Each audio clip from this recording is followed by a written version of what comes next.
दोस्तों नमो बुद्धाय, जय भीम, जय मूल निवासी। दोस्तों आए दिन न्यूज़पेपर्स में खबरें आती रहती हैं कि किसी दलित को, यहाँ के मूल निवासी को मंदिर में नहीं घुसने दिया, कोई शादी जोड़े को मंदिर में घुसने नहीं देता है, कोई घोड़ी पर से उतार देता है, कोई मूंछ रखने पर मार दिया जाता है।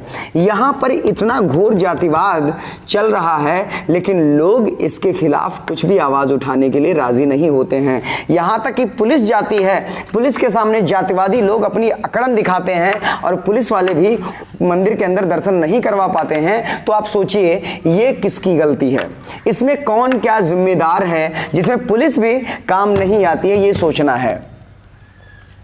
आपको विचार करना है कि यहां पर किस तरीके का माहौल आ रहा है। अभी उज्जैन के भाट पचलाना थाने के परदिया गांव से एक खबर चलती हुई आ रही है, जहां पर आप लोगों को बताना चाहूंगा, एक दूल्हा बेचारा मंदिर में गया था दर्शन करने के लिए भगवान के, लेकिन उसे मंदिर में घुसने नहीं दिया गया। उसके बाद उसके परिवार के सभी जनों को मंदिर के बाहर 1 घंटे तक इंतजार करवाया गया, यहां तक कि उसके बाद में पुलिस आती है और पुलिस भी उनको दर्शन नहीं करवा पाती है। अब आप समझिएगा, जब पुलिस वहां पर पहुंचती है और उसको दर्शन नहीं करवा पाती है, तो आप समझ रहे कि देश कहां जा रहा है।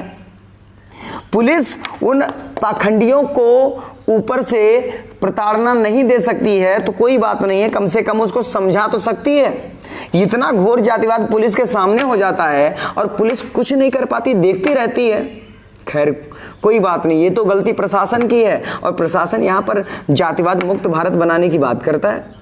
अरे जाओ साहब, सोचने की बातें हैं दोस्तों। जिस देश के अंदर यहाँ पर मंदिर में दूल्हे को 1 घंटे बाहर खड़ा करके वापस भेज दिया जाता है, पुलिस जाकर के उस मंदिर का ताला नहीं खुलवा पाती है, मंदिर का भगवान के दर्शन उस दूल्हे को नहीं करवा पाती है, सोचिए प्रशासन क्या कर रहा है। सोचिए ना, विचार करिए कि क्या ऐसे ही हमारा देश आगे बढ़ेगा, ऐसे ही हमारा देश विश्व गुरु बनेगा? नहीं, ऐसा नहीं है। ये देश जातिवाद की तरफ मुड़ता हुआ फिर से चला जा रहा है, लेकिन हम लोग इस बात को समझ नहीं पा रहे हैं। आपको समझना पड़ेगा उस दूल्हे पर क्या गुजरी होगी, जिस दूल्हे ने 1 घंटे इंतजार किया, फिर उसको पुलिस बुलानी पड़ी, लेकिन फिर भी उसे बिना दर्शन के ही वापस आना पड़ा।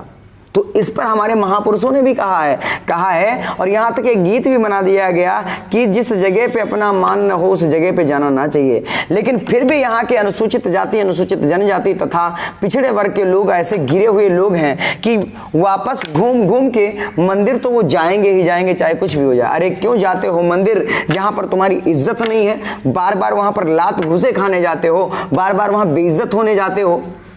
और सीधी बात है, आप बेइज्जत होने इसलिए जाते हो क्योंकि आप समझते हो आपके पास इज्जत है, और वो इसलिए आपको भगा देते हैं क्योंकि वो समझते हैं आपके पास इज्जत नहीं है। आप समझिएगा, विचार करिएगा कि इसीलिए ऐसी जगह पे बिल्कुल मत जाइए जहां पर आपका सम्मान ना हो। अरे हम तो कहते हैं जो वहां पर अनुसूचित जाति, अनुसूचित जनजाति और पिछड़े वर्ग के लोगों को जिनको भगाया जाता है, उनको भगाया ना जाए, उनको 50 जूते मारे जाएं, क्योंकि वहां पर वो करने क्या गए? बेइज्जती झेलने के लिए गए हैं वहां पर, कि वहां पर बेइज्जती झेलेंगे हम। अरे थू है ऐसे लोगों पर जिनको बार बार भगा दिया जाता है मंदिरों से, और वो जाकर के मंदिरों में फिर से पूजा करते हैं। अरे सोचना चाहिए, विचार करना चाहिए, लेकिन कहाँ विचार करते हैं लोग, कहाँ सोचते हैं लोग?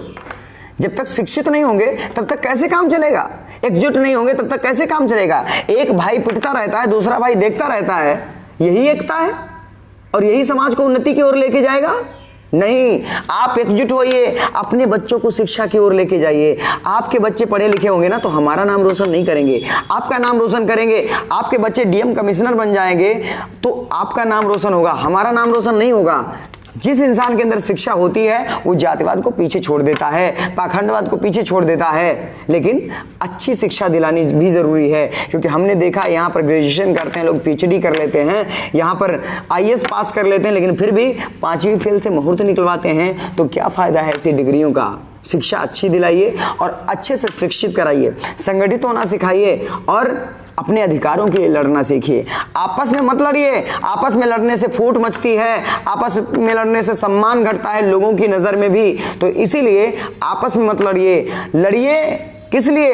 अपने बच्चों को पढ़ाने के लिए लड़िए, अपने बच्चों को आगे बढ़ाने के लिए लड़िए। अगर आपको जलन होती है तो जलन समाज में इस प्रति होनी चाहिए कि अगर इनका बच्चा आईएएस है तो हम उससे ऊंची पदवी दिलाएंगे, अगर इनका बच्चा बीए कर रहा है तो हम एमए करवाएंगे, अगर बीएससी कर रहा है तो एमएससी करवाएंगे और अच्छी से अच्छी शिक्षा दिलाएंगे, अच्छी से अच्छी पोस्ट दिलाएंगे।